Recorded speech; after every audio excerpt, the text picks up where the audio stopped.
This headline caught my attention earlier today, which was the Knicks lose a Pro-Am game. Well, not the whole entire Knicks team, but just specifically Obi Toppin, Jalen Brunson, and Julius Randle. So they played in a Pro-Am game, and they ended up losing this game to allegedly a bunch of 9 to 5 guys. When I say 9 to 5 guys, guys who work regular jobs. But I feel like that title is deceptive because I did some research on a few of these guys. So these two guys that stood out from the game was this guy named Jordan Aaron, who scored 40 points, and this guy named Jordan Washington that scored 40 points. So both of these Jordans I looked up, they played college basketball. So that means that they were pretty decent basketball players. Obviously, they weren't NBA material, but anyone who's played college basketball is pretty decent if you play them on the playground. You can see that that they can dominate just regular people.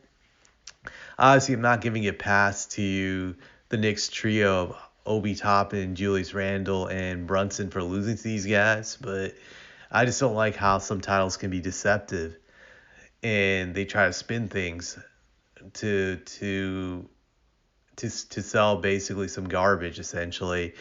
They're not being truthful. I think the more appropriate title would have been that those three lost to former college basketball players.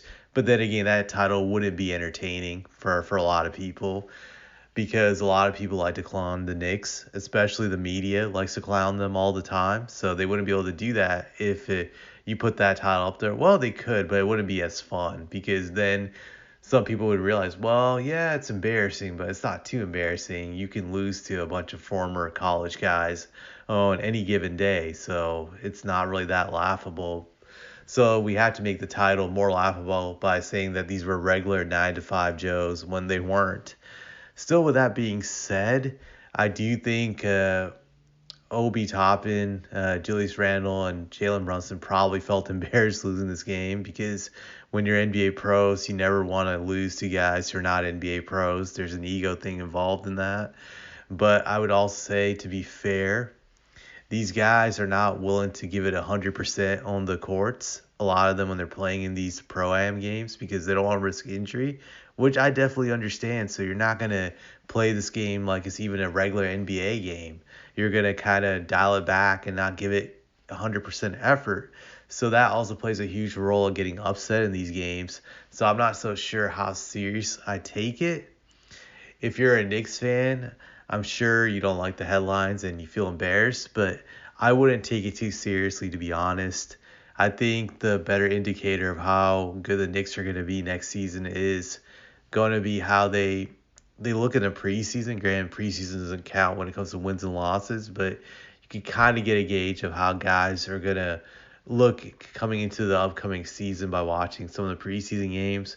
And I just think the first 10 or 12 games of the regular season, you'll have a good idea of what the Knicks will look like for the rest of the year. I think the first 10 or 12 games will tell you, but I wouldn't jump to conclusions this early.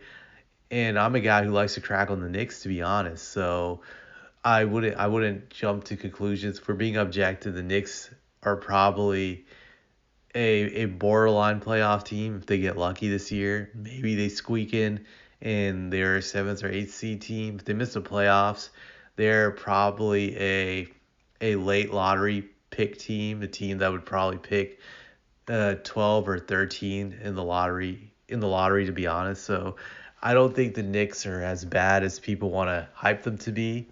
I just think they're just one of those teams that are just a fringe playoff team at best.